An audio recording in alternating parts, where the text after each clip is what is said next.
Good morning friends, શલ્યતંત્ર lecture સિરીઝની અંદર આપનું હાર્દિક સ્વાગત છે. આપણે વાત કરી રહ્યા હતા વેઝિકલ કેલ્ક્યુલસ વિશે. વેઝિકલ કેલ્ક્યુલસની અંદર આપણે એના ટાઈપ વિશે જોયું હતું કે ઓક્ઝેલેટ, યુરિક એસિડ, સિસ્ટીન અને ટ્રિપલ ફોસ્ફેટ, એની શું સપાટી હોય બધાની સ્ટોનની, કઈ રીતના ઓપેક છે કે નહીં, કઈ રીતના મધ્યમ સપાટી છે કે કયો શેપ છે, ઓપેક છે કે નહીં, પ્લસ એની અંદરથી બનેલો છે એના વિશે પણ આપણે માહિતી મેળવી. આ લેક્ચરની અંદર આપણે એના લક્ષણો વિશે માહિતી મેળવી છે.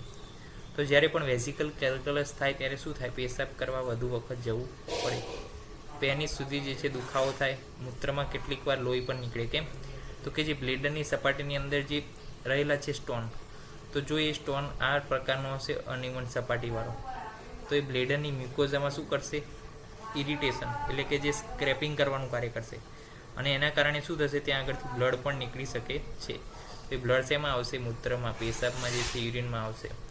પ્લસ કેટલીક વાર મોટો સ્ટોન હોય તો શું થાય? બ્લેડરનું જે છે મુખ છે ત્યાં આગળ શું થઈ જાય? ઓબ્સ્ટ્રક્શન કરી દે. આ રીતના બ્લેડરનું જે છે ઓકે. તો ધારો કે કોઈ સ્ટોન અહીંયા આવીને ચીપકી ગયો, તો પછી એ બ્લેડરમાંથી જે છે યુરિનને આવવા દેશે નહીં. મેલની અંદર આ જે છે વધારે જોવા મળે છે, ફિમેલ કરતાં 8 ગણું વધારે જે છે આ પ્રકારનું જે છે જોવા મળે છે. તો ઇન્વેસ્ટિગેશનની વાત કરીએ તો કઈ રીતના આપણને ખબર પડે કે જે છે વેઝિકલ કેલ્ક્યુલસ છે? તો યુરિનનો જે છે આરબીસી કરીએ તો એની અંદર આપણને ખ્યાલ આવે કે જો મૂત્રમાંથી જો લોહી નીકળતું હોય, પ્લસ એન્વલપ સ્ટ્રક્ચર જો જોવા મળે. એન્વલપ એટલે શું છે? આ પ્રકારનું જુઓ કે કોઈ કાર્ડ હોય, લગ્નનું કાર્ડ, તો આ રીતનું જે છે કાર્ડ હોય ઓકે, રાઉન્ડેડ, અને પછી એને ચોંટાડવાનું આપણે ગુંદરથી ઉપર હોય તો આ રીતના એન્વલપ બને કે નહીં. તો જો એન્વલપ સ્ટ્રક્ચર હોય તો એ ઓક્ઝિલરી સ્ટોન હશે, અને જો હેક્ઝાગોનલ સ્ટ્રક્ચર જે અહીંયા બતાવેલું છે હેક્ઝાગોનલ, તો એ સિસ્ટીન કેલ્ક્યુલી હોઈ શકે છે. રેડિયોગ્રાફી સિસ્ટોસ્કોપી કરીએ ત્યારે જ્યારે સ્ટોન એ ઇન્સ્ટ્રુમેન્ટ સાથે સ્પર્શે ત્યારે ક્લિક અવાજ સંભળાય છે. એટલે કે જ્યારે રેડિયોગ્રાફી કરીએ, સિસ્ટોસ્કોપી કરીએ પેનિસમાંથી, ત્યારે જ્યારે પણ એ ઇન્સ્ટ્રુમેન્ટ જે છે સ્ટોન સાથે અડે ત્યારે ક્લિક ક્લિક ક્લિક અવાજ જેવો સંભળાય છે. તો આ થઈ ગઈ ઇન્વેસ્ટિગેશનની વાત કે એન્વલપ સ્ટ્રક્ચર હોય, હેક્ઝાગોનલ સ્ટ્રક્ચર હોય, રેડિયોગ્રાફી સિસ્ટોસ્કોપીમાં ક્લિક જેવો અવાજ.